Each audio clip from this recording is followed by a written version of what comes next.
Hey everyone, welcome to your Friendly Neighborhood Podcast. I'm your host, Nahshon, and today I got the very talented and very hip Okyro. What's up, everybody? What's going on, my guy? How are you? I'm doing pretty good, actually. Yeah. That's what's up. I'm loving this stuff, dude. I was telling you earlier today.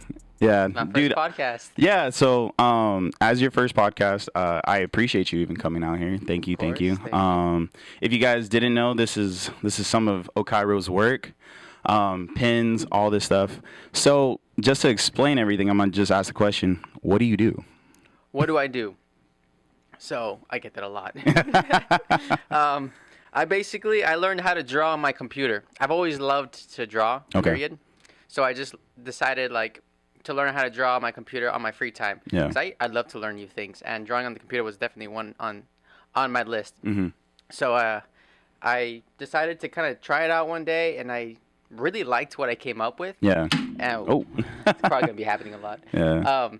And so then I felt like, oh, there we go. Got it. Oh, we got it. We'll fix it. Yeah. I felt like the world needed to see what I came up with. Yeah. So I made an Instagram. Okay. Dedicated to just my art. Yeah. You know, because I don't really want to post it on my personal account. Definitely. So I felt like there's a community based on this, and that's what exactly I started doing that. And when I first started, I would do a new design every day because I was obsessed. Yeah. Like I was completely obsessed with doing something new, and the ideas would just flow. Yeah. It would just flow right in, and so I've been doing that, and that's how I gained a lot of traction. Okay. That's how I got introduced to a lot of people that I know now. Okay. In the whole art community, and man, it's amazing how much that people can help you. Definitely. Like once you know people, like they can really help you become bigger and better, and then it's like up to you to really work on that part of your aspect. Yeah. Of, like just becoming bigger and bigger. That's fire. I love that. So you said when you first started, like it was like an everyday thing. And did you think like that type of consistency and like dedication really helped you like get the ball rolling on everything? And is that something that you still do to this day? Is like you try to do something every day to push your business?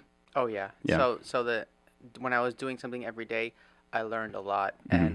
And you know, I draw on my MacBook. Yeah. I really need a drawing pad, but I use this finger right here to draw everything you see here, dude. Believe it or not. Oh my gosh. I use my finger. Okay. Yeah. So I was just like learning how to do.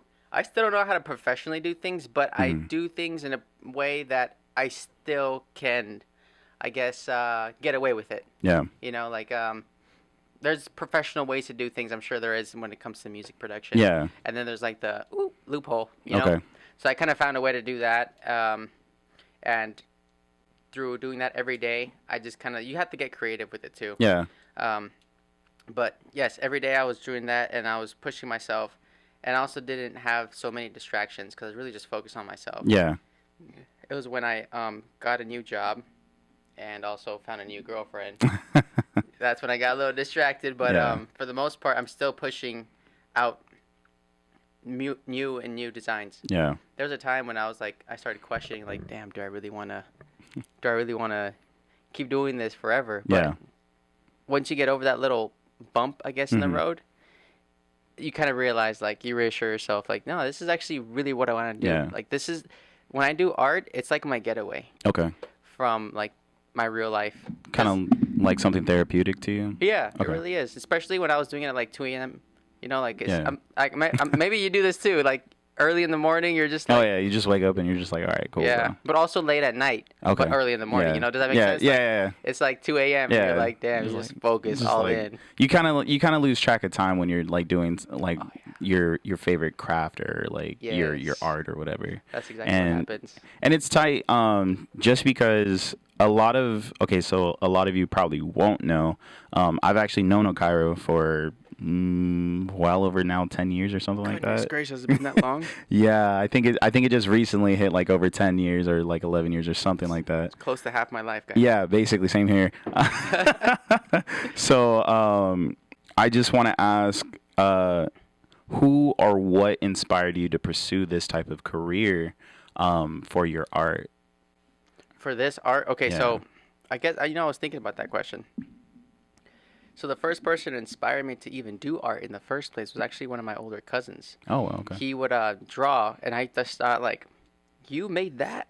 And he's like, yeah. I was like, how'd you do it? He's like, you just got to do it. Yeah. Like, you have to just do it. It really is. Like, when Yeah. it comes to any skill in life, just do it. Just do it. And now I understand Nike.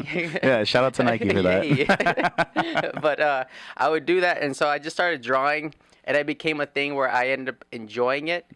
And you know you enjoy something when people that don't want to do it ask you to do it, and you enjoy, like, yeah, I'll do that. So in class, sometimes you have to draw things. Yeah. For projects and stuff, and they'll be like, "Hey, can you draw this?" It's just like, you want a cat with, I don't know. Yeah. So I'll be like, hell yeah. Oh yeah, and no problem. Be fun. Like, I should start charging people for that. There you go. And then I started charging people for that. So I started making money that way. But then you kind of move on from that, just drawing whatever you see, to like this. Yeah. Now, what motivated me to do this was actually Instagram for the most part, but there's artists on Instagram. Yeah. And I would say probably my biggest inspiration was probably this guy named Thumbs1. Thumbs1. He's like I'd say like the king of mashup of pop art. Okay. And when I saw him drop like pins, for example. Yeah. For the first time, I was like, oh, I gotta get that. That sounds awesome. Like, I never knew the concept of mashup pop art. I didn't know that was a thing. And so when I saw him do that and drop a pin, make something physical out of it. Yeah. I thought it was the coolest thing. So I bought that pin, and it's still on my pin board to this day. But That's it was awesome. a great inspiration to me doing my own pins for my art as well. Yeah. So that's kind of, and then there's just other artists that go along about doing that stuff, like Ermsey, and then there's also Gondek Draws. I met him in person. I totally messed up that, like, you just get fangirl, and you're just like, stupid questions. Like, I do that. Honestly, I do that all the time, and it's actually funny because a good friend of mine, the first time I actually met Curtis King, as a producer, you see this guy on YouTube all the time, and you're just like, wow, this guy's so awesome, whatever. You're interacting with him online or whatever, and you're cool because, like, it's not face to face. First time I met him, I was at work. I was at work, and I was on the grill, and like my homie Adam Black tapped me on the shoulder, and he was like, "Hey man, isn't that your boy? Like, isn't that Curtis?" And I was just like, I turned, and I was like, "Oh," like heart pounding and everything, and I was like, "Oh." I literally just dropped the spatula. I was like, "Here, take this," and I literally just walked over. I wasn't even on a break or anything. I just walked over and I like shook his hand. I was just like, "Oh, dude, man, good to see." And he was just like, "Nahshon," and I was just like, "You know my name." I was like, "Oh my goodness, okay." And like I took my break immediately just to like talk to him for a little bit, and it's kind of cool, like to meet those people that kind of inspire you to continue on your like creative journey, and like just that encourage you also to do your own career. Yeah. So that's super awesome. I'm glad you got to meet like at least a couple of like some people that you like definitely fuck with. It really bumps up your like self-esteem. Yeah. Too. Like, yo, if you keep going about your grind, you can be up there too. Yeah, and it's just like, I think that's the solid part about a lot of this is just like, because I look at you probably how you look at them. Oh, what? Yeah, it's just like anytime like you post like any of your designs or whatever, or like you drop a new pin or something, I'm just like, oh dude, I was like, I don't know how this guy's doing it, but that's so cool. I was like, okay, cool, like that's fire. Like I was like, hey, look at my friend, like that's my friend Okyro, and it's crazy to hear that you have that same feeling towards other artists, and I love that because I know sometimes in the music side of things, like some people are like, oh no, I'm the best artist, blah blah blah blah, whatever, and I feel like that's kind of like in any like community or whatever, but I always appreciate those people that are just like, oh no, I'm a fan of this art anyways, no matter what's going on, no matter if I'm doing it or I'm not doing it. Like, it's just super cool to see you as a talented artist be inspired by other people and just kind of have like that humility. So that's super awesome. I commend you on that. And you always want to help people out. Yeah. Especially if you see that they're starting out, because that's how I kind of got into the selling at events. Yeah. Like there was one guy, Mikey Area. Okay. Yes, shout out Mikey. Hey. He kind of like saw my potential even more than I saw it myself. Yeah. And it's like, dude, you got to do this. You got to do this. You got to go out and like do your own thing. And so he kind of like helped me out with his connects. Yeah. And in certain, like in all communities, there's people that are not going to want to give you their connects because it took them a long time to like gather those connects. And they're going to feel like, oh, I got to hoard this information. Oh, yeah, basically. But he was like so willing to like help me out with everything. And That's why he's like, I consider him like kind of like my mentor, honestly, because he's been in the business since like 2016, maybe. Yeah, I remember. No, probably a little earlier because he was slinging t-shirts and stuff when we were freshmen. Yeah. So like 2009, 2010. Yes, there we go. Yeah, he has. Yeah. He started the clothing company, then he switched over to art. Yeah.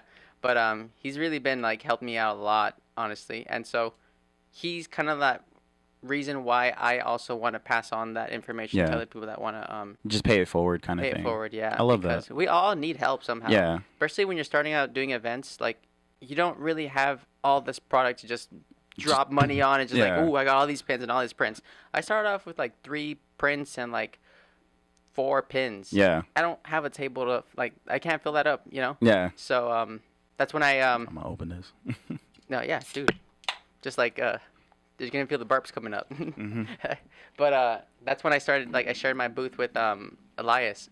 Okay. Because we helped each other, and so once you start growing, you start seeing like, I think I have enough to have my own thing. Yeah. And that's when I just, like, I guess jumped out of the nest and spread my wings and flew basically. I love that. And now I've really like invested a lot into my setup. Yeah. Like so, and I get compliments on that too. Like, damn, your setup is really nice. Yeah. It's very aesthetically pleasing from when I first saw you set up, like, and you're sharing a booth to now. It's just like, oh, that's Okyro's booth. Like that's like, Okyro, bro. and it's just like, oh, snap. Okay, cool. And it's honestly like being a close friend of yours, seeing your growth from even like when we first met, like truthfully first met in high school, to what you're doing now. It's crazy to see. Like, if you guys don't know, Okyro in high school was very like quiet and like timid. So seeing him now interacting with his fans, his customers, running his business is just a very testimony in itself. It's like, it doesn't matter if you start off like, oh, I'm kind of shy, whatever. It's just like, no, like you believe in yourself. And because of that, it makes everybody else around you like, oh, no, like, I know he can do it. And that's something that's, like, super awesome. I got to give it to you guys, though. Like, my whole friend group, the bros. Oh, the bros? They really cracked me out of my shell, man. They put me in some uncomfortable positions that had me, like, forced me to really be out of my comfort zone. That's what friends do, though. Over and over and over. Yeah, that's what we do. So you guys are the reasons why I even, like, have enough confidence to, like, do things that are uncomfortable. No. I had to talk to myself, and I had to basically kind of like realize if you don't get uncomfortable, you'll never really grow. Yeah. And I have had to learn that throughout my whole life. You have to really get uncomfortable in order to grow. It was really uncomfortable when I first like set up my own booth. I was so nervous. Like, and I even told Mikey, like, dude, I don't think I can do it. I can't do it. Like, but he's like, dude, you can do it. Trust me. People, like, they like your stuff. Yeah. And now, like, fast forward, I mean, we're here now, Yeah. But it wouldn't have been possible if there wasn't a piece of you that believed in you and someone else that believed in you. Yeah. And together you can just, like, grow something out of that. It's definitely a great conversation just to have with those two sides of the... Of both of that, of just like that motivation, I guess you would call it. Motivation. Yeah. But that, yeah, dude, like honestly, it's super dope. I want to ask another thing is, how would you describe the art that you typically create? Like just on, like it could be a really quick answer or whatever, man. Well, I like to take 2 concepts, sometimes more. And I like to combine them into one image. And I want to make it look like it's one smooth image. Like, for example, and I'm surprised maybe someone's thought about this, but I Google my ideas before I actually create them. Oh, I love that. And I can't sometimes I don't find it. Yeah. So this is one of them. I'm really proud of this guy. Because I love how the colors pop. Absolutely. At you, like, this is probably one of my favorite designs of yours. Yeah. That's what it is. And it's so simple yet so like straight to the point. Like he's happy. Yeah. That's me on my way to my events, dude. Yeah. Like, damn, today's gonna be a good ass day. I love it. And this one too, like Donkey Kong and Reptar. Yeah. You wouldn't really like. I've actually never seen either one of them in like the same like photo or anything like that. No, I'm surprised. So I'm just like, okay, cool. And it's cool because it's almost like the play on like the King Kong Godzilla thing. And I was just like, when you first like showcase this on your Instagram, I was just like, that's good. I like that one. I like that one. Dude, sometimes I'm like finished with a piece and I'm like, I just look at it and I look at myself in the mirror and I'm like, you fucking genius. Yeah. I give myself props, you know? It's just like, okay. And it's good that you do that just because I feel like you also have to celebrate like when you come up with something really great. You really and should. I don't think some people do that enough. And but I'm glad to hear that you do that. So I do that all the time, man. What I am surprised is I'm surprised you didn't bring your boy. I'm surprised you didn't bring your boy Charles. Oh, if you ever go to any of his events, if you ever go to any of Okyro's events, you will most likely see probably 100% of the time a life-size doll of Chucky. Mm-hmm. And it's he informed me that it was the original mold that they used for the movie. So when you go up to it, bro, like it's pretty scary. So it's like on point. It's pretty cool. And did you ever get the voice box in it? Yes. Oh, it's in there. Okay, cool, awesome, Thanks perfect. to Jared for that, there we go. Hey, so man, hey, and he just called me up and he was like, hey man, can you help me out with this? Blah blah blah. I was like, yeah, bro, like no problem, I got you. So basically, I really wanted to give Chucky a voice, and finding a voice box, you can buy them where they're all your pre-made and stuff with the voice, with the whole like voice sequence of everything, like different sayings that he's got, but they're all sold out. Oh wow. So I was like, all right, I gotta do this on my own, whatever. So I bought the voice box, and I needed to create my own, basically little audio sections. And Nahshon helped me out with that. Thanks again. Yeah, no problem, man. So now, like, you can press a little button. He says, you know, his little saying. Says a little thing. Chucky, you want to play? I love that. All right. Well, right now we're gonna take a quick commercial break. I appreciate you guys for tuning in and listening, and we'll be right back after these messages. Blam. All right, guys, welcome back to the Friendly Neighborhood Podcast. I'm Nahshon, and we're here with Okyro again. All right, my guy, I'm going to ask you another random question. Let's see. What would be pretty cool? Who would you most likely want to collaborate with? Like anybody, like famous, whatever, musician or whatever, just like in like your sense. Well, who would you like to collaborate with? Wow. Who would I like to collaborate with? A big artist? Yeah, whoever. Let's see. I've been... Dang. I think a cool one would definitely be... Cause. Cause? Whew, that's big. Oh, my... Yeah. That's up there. But I definitely would. That, or maybe Takashi Murakami. Oh. I fucking love that guy. Oh, my goodness. He's an inspiration. Oh, my goodness. Like, yeah. I'm flying, but no, that I actually would like to see that, to be honest with you. Yeah, and also there's I also want to collab with Mikey. Okay, yeah. Yeah, like we have not made a piece. Mikey from area, come on, let's get this going. We've thought about it, but we haven't done it. So yeah. I feel like that would be really cool to see. Yeah, right. Like definitely. Have our own piece together. Like we're always chilling. We're always at events together. So like it'd be cool to have like one piece together. Anytime I pulled up on you, he's always been there. So like it makes sense. Mm-hmm. Yeah, so definitely. So it only makes sense to like do a piece together. You know, why not? That's right. The thing about my art is like I'm basically collabing already. I'm doing the work of collabing other people's like work and creating its own original little like mashup. So to have someone else would kind of like be interesting because like how would I even go about that? Incorporate it. I don't think I have a specific kind of like funky style. You know, Mikey has an interesting style. Yeah. He's got more of the darker tones. Yeah. And he does like the paintbrush quick, like, you know, kind of like. Well, I feel like a lot of your art most of the time like usually pops. Like a lot of the like kind of like how you said, a lot of the colors kind of pop. Yeah. And that's what I want. Like I want to really grab people's attention. Yeah. I don't want to ask for permission. Just want to grab people's attention. Like, look over here. There it is. Popping right here. Yeah. I love it. That'd be really cool. Honestly, but I hope that everybody that you want to collaborate with, that you eventually do end up doing that. You know, my biggest goal for next year, I'd say there's probably two. Okay, so the first one is definitely gonna be there's three, but maybe one of them is gonna actually become it's gonna happen. real next weekend. We'll see. Oh, okay. That's if the interview comes out Yeah, well. definitely. So I really want to start setting up at Melrose, okay, LA, because that's where all the big people are. Okay. And I do feel like I have the potential to really be someone big in LA. Most definitely, yeah.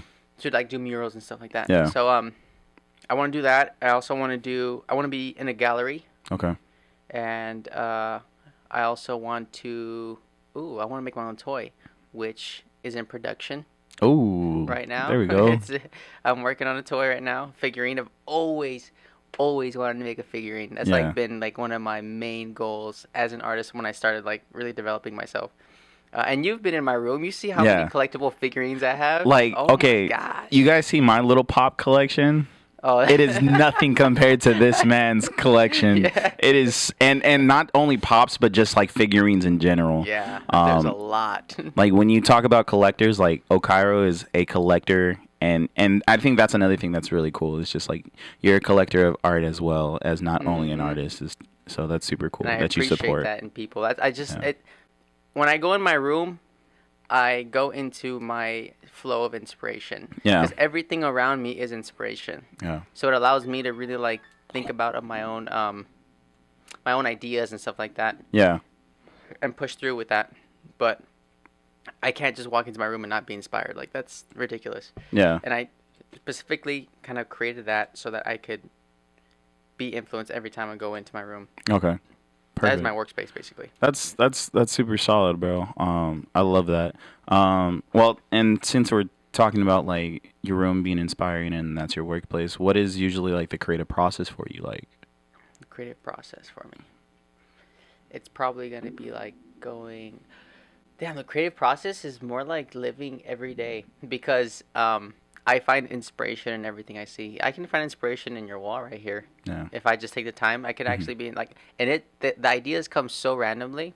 I can literally be like watching TV or like driving. Yeah. And then the ideas, it's almost like there's a flow or a river above me. Oh. And sometimes the ideas kind of fall out of that river. Oh, I love randomly. That. And it's just like I catch it. Oh, what? That's a cool idea. Yeah. So then I start doing my research about the idea itself, and I know once I pull up Photoshop, it's a done deal. It's going to happen. It's a wrap. It's going to happen. I love that. Very rarely do I actually be like, you know what, this isn't a good idea. Yeah. Usually when I think of an idea and it follows through, like it's just like, oh, I know it's going to be something. Yeah. So I do it.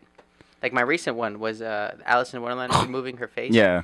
Flowers coming out. I saw that one today. That one's fire. That one's cool, right? I think what was it, yesterday or the other day? You posted another one. It was like a loteria card. Oh, La Dama. Yeah. Jessica Rabbit. Yeah. I was just like, oh man, I was like, hold on. I was like, hey, this right here, this is fire. Right. Yeah. So I was kind of like, sometimes I just have those random ideas. Yeah. And also going to events where I sell my art at, other artists give me inspiration for ideas too. That's awesome. And it's something as simple as just seeing a character in a specific in a certain kind of like position. Yeah. I now challenge myself, what story can I give that character with that position? And that's when I could think about, like, I can toss in, for example, there's this one. This is Piccolo getting his ass beat by Goku. But I figured, like, let me replace Goku with Super Mario. Yeah, with Mario. And just beating his ass for like messing with Peach or something. I love that. That's a story. Like I think of a story behind every each scene. It's I love like that. You basically remove that scene from like a movie, and that's like boom, that's right there. I love that. I think there's one that you have with Kirby. I believe it's Garfield. Garfield. Yeah, Garfield's like Kirby. Yeah, and that's also one of my favorites. And like, if you don't know, in Smash Brothers, like Kirby is usually mostly. I'm known for like that's my like main. Like Kirby's just one of my favorite characters ever to come out of like Nintendo or Hell Laboratory or whatever. So when you first did that, I was like, hey, that's my guy. Cool, huh? Yeah. So that's super dope, man. Like that's super tight. It's really awesome to see somebody just be like, you know what, life inspires me, and I don't hear that often too much outside of the context of music, just because obviously that's the area that I'm around all the time. So hearing an artist as what you do say it is super cool. Like that's super tight, because I've always wondered, like, I was like, yo, does he like just sit there in front of a computer or something, or like what is it, like he just thinks of this, like, but that's super tight. Like it's a very similar process when it comes to like when even like when I'm doing music or whatever. You know what's funny is when I'm selling at events, people actually think I do drugs. Really? Like, hey, oh. You do drugs for this? Like, you high? Like, some of my art references, like acid, for example, but I don't actually do it. You said, like, no, I don't do that. What's that pin right there? Yeah, it's like Yoshi. The Yoshi? Okay, yeah. Acid. I call that one super acid. Yeah. But, like, I don't do drugs to, like, be inspired. Life itself is, like, its very own, inspiring. like, drug, I guess, in a sense. Like, yeah. If you open up yourself to life, then life will show you its full abundance, basically. That's kind of what I learned. That's amazing. I love that. And, dang, Okyro, you're just very insightful and just awesome. So another question that I wanted to ask you is, where have you sold or displayed at? And what are some of your favorite like venues or places to sell and display your art at? Okay, so my main... I would say, like, the venues, this is one Instagram called SoCal Etsy Guild. Mm-hmm. So basically, they go to different cities, and they have basically other sellers or vendors do their own thing, and they set up, like, basically SoCal Etsy buys a spot, and then they kind of have other artists do their thing there. Yeah. And you can have people that sell jewelry, clothing, candles, scented soaps. And for me, it's art. And they go to San Diego, which I've done in San Diego, Mission Valley. I've done Riverside, Tyler Mall. I've done Thousand Oaks. There's probably a lot more that I just can't think of right now. But, and also Orange County. Okay. I'm liking Orange County. Orange County is pretty cool. Nice. The outlets at Orange is where they set up. And then there's also... like some events in Upland, which I like also. Then what else? There's some events that are once a year. Yeah. Oh, wow. Okay. And those are the ones that you're like, oh, you want to get into those. It seems like it would be like a high clientele, like a lot of foot traffic coming through there. The most important thing about events is how much exposure you're getting. Yeah. How many people are going to that. Okay. And so that's why even like Tyler Mall, like we do events at Tyler Mall. Yeah. Around Christmas time is where you really want to get into there. Prime time it's for you guys. Exactly. That's awesome. And there's also patches and pins. Patches and pins. Okay. Patches and pins. I remember before I did all this, I just loved collecting pins, and patches and pins were the place to go for that. Yeah. You know, like everyone's bringing their ideas and all their pins together to sell at that event. Yeah. So I remember going in there and being so inspired by everyone there, like just like seeing like everyone doing their thing. Yeah. I was like, I thought to myself, I gotta do this. There's no other way. I have to do this, and I'm gonna be at those events. Yeah. And I would tell myself, it's almost like I was speaking it into existence. Like there was no other possibility. That's just this is what you're doing. It's what's gonna be. I love that. And I remember reading that because I used to also be really into the what is it called, mindfulness and like self-help kind of thing. Yeah. That's actually what inspired my clothing brand when I first started. Remember the clothing brand? Yeah. High Freakware. Yeah, definitely. Yeah. I think I still have the sticker around here somewhere. Somewhere there. And I have the shirt. Oh, see, yeah, there it is. There we go. Shout out. Man. So that's kind of like what led me to like doing my own thing. I've always had the idea of kind of like doing something for myself. Yeah. And that's when I would go to those events and I would think like, I'm going to do this. I'm going to do this. I'm going to do this. And if you speak it enough times, your mind starts kind of believing it. Sets it in. It's like, all right, cool. Yeah. It's like you're programming yourself. Yeah. So the way you speak to yourself is really like programming yourself. It's very important to speak highly of yourself and speak positively to yourself and just encouraging yourself to do a lot of things. So that's and I think that's something that you also have to be mindful about when you're not doing it right. Like when you're like talking crap about yourself to yourself, like you're such an idiot. Like, something like that. It's just like, stop, don't do that. You have to, like, gotta catch yourself. It's like, it's okay. Move on, Ozzy. Yeah. You know, that's very important. So that's something that I've also just learned to like do. What else? But yeah, so then I would go to those events, and I remember, like, I didn't have enough pins to really be going out about it. Yeah. So I would actually, my idea to get my name out there, I had a small presence on Instagram. Mm-hmm. So when I would go to Patches and Pins, I'd have my satchel, and I'd put my little 4 pins right there. Some of them were bangers, like the Tom and Jerry one. Yeah. That one actually kind of, like, put me on the map a little bit. Yeah. And so when I would go to, like, these people's, like, booths, I recognized a lot of their names because I follow them on Instagram. I thought their, like, ideas were really cool. So they'd be like, "Oh, you're blah, blah, blah," and I'd be like, "Yeah, that's me." It's like, hey. And so they'd ask me, like, "You want to trade?" And I'm like, "Oh, yes, that would be awesome, dude." And so I brought extra pins just for that reason.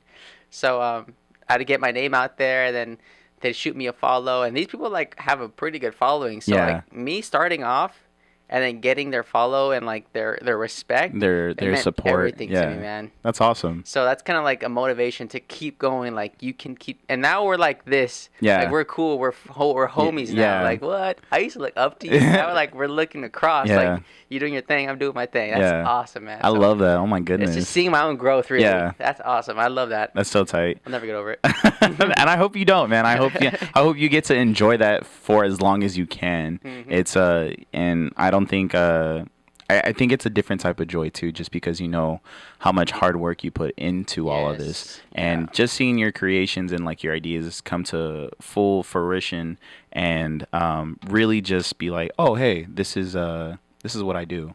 Mm-hmm. And it's super tight, just because I know I like it, because I get to brag, like, hey, this is one of my best friends, bro. like check out my boy. Like, this is what he does. And so it's super dope. And we're going to take another quick little break, and then we'll come right back, and we'll see you guys in a bit. All right, bye. All right, guys, welcome back to your Friendly Neighborhood Podcast. I'm Nahshon, and we're here with Okyro. Before we wrap everything up, my guy, I wanted to ask you, if there's one book that you can kind of recommend to anybody, what book would it be? I would say this one that started everything, like, for the whole, like, do it on your own. Is one called Unfuck Yourself. Oh, I like the title. It really is, because in a sense, we all kind of end up living our lives just slowly fucking ourselves. Yeah. Or not, like, checking ourselves. Okay. We start working out less. We start eating crappier. We start wasting our free time on, like, crap that really doesn't matter. Like, okay, you watch all these shows, but, like, what is this gonna mean to you in like future. 10 years? Yeah. Like, you watch that show, you spend, like, hours and weeks watching shows, but, like, how much of this is really gonna benefit you? Yeah. Yeah. So I kind of, like, how you spend your free time is very important. Like, I have to say that to everybody. Yeah. It's really important. Like, I think you can either ruin yourself or better yourself. Yeah. And that's kind of, like, what I saw for myself. Mm-hmm. Like, okay, what am I going to do with my free time? Am I going to watch movies and shows, or am I going to work on a skill that I can develop? Yeah. And do something where I can make money out of it. That's cool. Definitely. So, and I'm sure you've done that too. Like, you learned, you put your time into learning how to make music, and now you can make money out of it. Yeah, definitely. And that's something we can all do. It's not for everybody, but I mean, it's something to think about. So I think Unfuck Yourself was really a good one to, like, really, like, motivate me and kick myself to, like, do something about it. You know, like, get up and do it. You know, life's not that easy, so it's good to, like, really build up, like, a hard skin to be able to take it, and, like, talk to yourself in a way. It's like, dude, you have to do this. Like, don't beat around the bush. Just do it. Yeah, just get it done. That's definitely one right there. Man, I like that. It's a good one. I'm gonna have to check that one out. It's funny. That's not the first time I've heard that book, but I be reading all the time, and, like, I get lost in, like, so many books that people recommend to me. So. There's a lot, huh? Yeah, but that's awesome. I'm definitely gonna have to check that one out. I lent that one to my cousin. He never gave it back. Hey, Okairo's cousin, hand it back. Please. All right, cool. And then so another follow-up question before we go, again, just to give your followers and the listeners or the viewers a little bit more insight about you. If you can name, like, a record of your personal favorite, could be old, new, or whatever, or an artist or whatever, or a band. What does Okyro like to listen to when he's, like, either, like, driving or, like, working on stuff, or, like, what do you just like to listen to? Good question. So I'm not really much of the mainstream kind of music. I'm more like oldies, 50s. But the one, because it's very rare that I'll end up liking a whole album, like song by song. Yeah. So the first album that I ever liked, every song in that album was actually this band called Yellow Days. I love that band. Man. I love that record. The first one, it's called A Little While. Yeah. And I remember when the way I found them was actually I looked up songs that sound like Redbone by Childish Gambino. I love that. I could look that up. That's basically like the average person's way of like looking up a tight beat that producers make. I love that. That's so tight. I was like, oh, the Yellow Days came out. I listened to their first song. I was like, oh my god. Yeah. So I like boom, boom, boom, listened to the whole thing, and I was like, dang, this is awesome. Yeah. So I actually like ended up definitely buying their vinyl. I like how they produce vinyls. They do vinyls of their own music. That's beautiful. Not everyone does that. No. And then they also start like playing in LA. Okay. So I made it a thing like you're gonna go to every show they do in LA. Hey, that's fire. And so I've been doing it every year since then, and I just like I'm in love with it, man. His voice is like incredible. He's got so much soul. Yeah. In his voice. And then he did like a cover of like a Beyonce song, but he just rocked it. Yeah. It was awesome. I love that. That's tight. Yeah, that's super really dope. cool. You know what? By some chance, if Yellow Days like sees this, hit up Okyro for some art or like some merch art or something. Like, hit this man up. Like, utilize him. Like, go ahead. Like, that'd be really cool, bro. It would be. All right. Well, honestly, I just want to say thank you for coming on. I appreciate your time. I appreciate like you just letting us have a little insight on like who you are, like what you do. Is there anything else that you want to say, my guy? Yes. The last thing. I appreciate you having me on here, and I would like to give you this nice poster for your room. What? So you can hang it up. Are you serious? And display something. Yeah. Oh, I shit. want to give it to you. Bro, hey. All right. Oh, my goodness. All right. You've been my Yeah. friend for so long. You supported me, man. That's the least I could do, man. I really want to give you something. I'm about to cry, bro. I'm not even No, kidding. yeah. Oh my goodness. Guys, you have no idea. I literally asked him while we pulled this out. I was like, hey, are you selling these by chance? And he was just like, yeah. And I was just like, all right, cool. Whatever he says, I'm going to just pay this nigga. Yeah, Like, that's see, it, bro. I saw that. I saw the comments. I was like, no, you're going to have it, son. Man, oh, dude, that's so awesome. I appreciate you so much. Yeah. And for the listeners that don't know what he just handed me a full cutout of one of his prints that you can actually buy. It's of Reptar and Donkey Kong kind of going at it, kind of like the Godzilla King Kong kind of thing. Mm-hmm. So, man, thank you so much. I appreciate you, bro. Like, I'm kind of on the verge of tears right now. So it's like right there. I'm trying to be not gonna cry, but yeah, man, thank you so much. No problem, dude. This is guys. This has been Okyro. Can you plug them in with all your social medias for the one time? If you have a website or whatever, go ahead and do that right now. Oh, okay, so basically, my main thing is just Instagram. That's all I'm really present at is Instagram. So you can just look me up at Okyro, Okyro. Everyone pronounces it Okiro or something like that. It's Okyro. It's Okyro, guys. Yeah. And on my Instagram, you can actually click on my link there for my shop, okyroshop.com, basically. Nice. So it's really simple. I wanted to make it simple. Yeah, there you go. Easy for everybody. And you can buy the pins online. The prints and stickers are all only sold in person. Yeah. And guys, definitely, if you have the opportunity, a chance, or it's safe for you to go to any of Okyro's shows, definitely pull up to him, show him some love, buy some pins, buy some prints, whatever. Buy one of the cardboard cutouts if he's selling them. Chucky's not for sale. I'm gonna let you guys know that right off the top right now. But yeah, bro, I just gotta let them know beforehand or whatever. But again, thank you so much for coming. I'm so proud of you, like the businessman that you are, just the person that you are. Everybody that's listening, thank you for listening. Everybody that's viewing, thank you for viewing. This is your Friendly Neighborhood podcast. I am Nahshon. This was Okyro, and we are out. Deuces.